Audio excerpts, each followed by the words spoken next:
Thanks a lot, Holly Woke, for doing anti-Semitism. Yeah, I'm canceling my Netflix subscription. Yeah. Well, actually, it's interesting, Matt, that you brought up anti-Semitism because people were very upset before this thing even happened. I don't know if you guys saw this. There was a letter by something called the Brigade. The Brigade. The Brigade, yeah, right. So let's take a look at this Brigade letter. And the Brigade, by the way, is so cowardly that they are anonymous. Jewish Hollywood protests artists for ceasefire pins after Biba's body's release. Have you no shame? Okay. By the way, Jewish Hollywood, I like to not hear that unless I'm making the statement sarcastically. But it's okay. Thanks, Hollywood Reporter. It's okay. The Hollywood Reporter is saying that, so it's totally fine. It's totally fine. Yeah, it isn't at all problematic. How do you know it's Jewish Hollywood if they are literally all anonymous? Right. We should change this to like evangelicals, like evangelical Hollywood protests artists for ceasefire pins after Biba's body's release. Have you no shame? The Brigade, representing some 700 producers, filmmakers, agents, managers, publicists, executives, actors, and actresses, is taking issue with a letter encouraging attendees of the 2025 Academy Awards to wear a controversial emblem. I love the way they write it's controversial, as if that goes without say. Very controversial. So much so that they had to make up a reason why it's controversial. Right. Yeah. Yes. I don't know if people have seen, but they've compared it to the bloody hands of some, there was, I believe, Israelis who were killed in a building in the Second Intifada. And it's like his hands were bloody. That's what it is. It's a symbol of Jewish death as opposed to a red hand, which could be anyone's blood. And, you know, the bloody hands of, let's say, I don't know, upwards of 20,000 children, maybe. Right. I don't know. Right. Yeah. Just a guess. Well, what's funny about it is that they're kind of applying the weird, like old, like blood libel, paranoid, like conspiracy theories, but to the people calling for a ceasefire. Oh, it's like Jewish reparations, maybe. Oh, yeah. Yeah. No, they love it. Yeah, they love it. Yeah. You love to see it. So they were really mad. I do think it is a good sign, though, that they were anonymous. It shows, I think, some progress in that they're like, have you no shame? Because we do. We have lots of shame. So much so that we are not going to tell you who we are. That's always a sign that you're, you know, on the right side of history. Yeah, moral coin. So people are already upset about that. Now, if you're upset about that, just imagine how upset they were that this film, No Other Land, was nominated for Best Documentary. And I know you're all in suspense. You don't know who's going to win. Yeah. I know you all don't watch the Oscars. I know you all don't watch your time on YouTube. Yeah.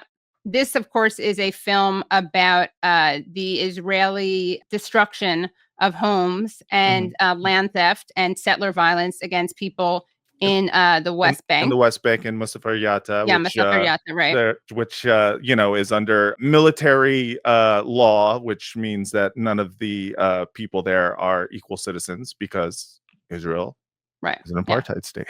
Exactly. So you claim. So you and Amnesty International and Watch and B'Tselem and Al-Haq and every other credible human rights organization claims. So let's take a look, though, at what happened when this film, which is, by the way, co-directed by a Palestinian director and a Jewish Israeli director. Let's take a look at what happened when they won an award at the Berlinale. Good morning, everybody. We're glad to be here and grateful. It's our first movie since many years. My community, my family has been filming our community being erased by this brutal occupation. I'm here celebrating the award, but also very hard for me to celebrate when there are tens of thousands of my people being slaughtered and massacred by Israel in Gaza. Masafir Yatta, my community, is being also erased by Israeli bulldozers. I ask one thing for Germany, as I am in Berlin here, to respect the UN calls and stop sending weapons to Israel.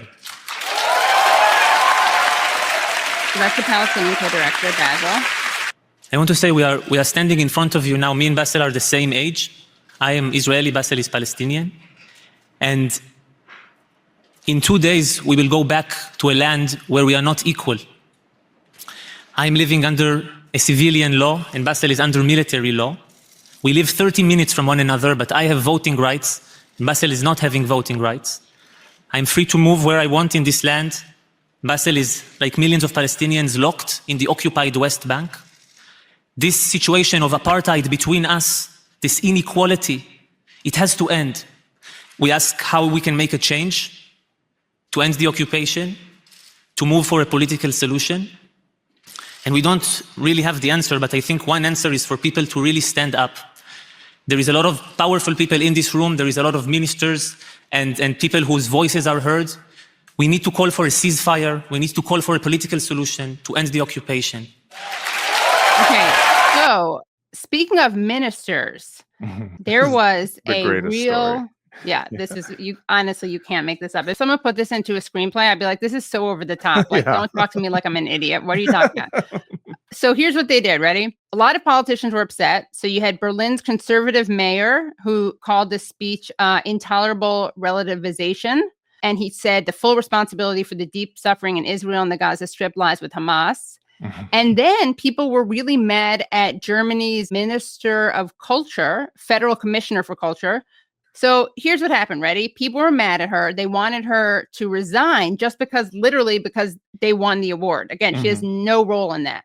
So what did she do? Like a good German politician, she said the speeches were shockingly one-sided and characterized by deep hatred of Israel.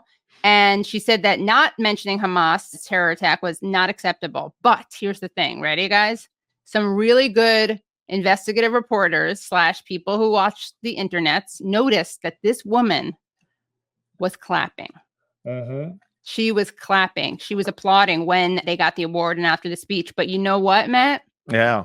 She has a totally acceptable excuse because she wasn't clapping for the Palestinian filmmaker, as she said.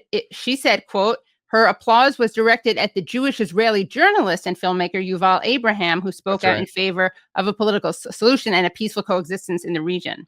Yep. So she was what she should have done, honestly, has been like this. The sound of one hand clapping. That's what she should have done. Yeah. Right, yeah.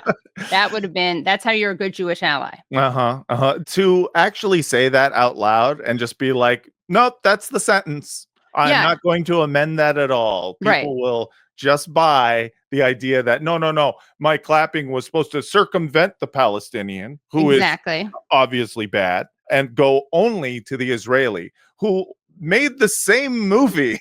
Like it's like she thinks that it is going to somehow absolve her of the crime of what? Anti-Semitism? That no, I only clapped for one of them. Isn't that insane? It's just like again, you'd think that like she'd be having a meeting with her advisors, like in crisis mode. She'd be like, how about you just say, let's just say I clap for one of them. They'd be like, oh, come on, that's ridiculous. But no, they were like, good. We were promised that the Palestinian was going to wear applause canceling headphones so that he could not hear when I did the applause. Once again, they lied, as they do time and time again. They always lie and break their word. And the funny thing about that is that, like, what's even the point? You're literally... You look like an idiot and you're not going to satisfy. Do you think a single critic of hers is going to be like, yeah, you're right. Okay, that's cool. Oh, yeah. Okay. Well, now that she's clarified, no, like literally the only people who are satisfied with that are the Israeli lobbies in Germany who are just like, good.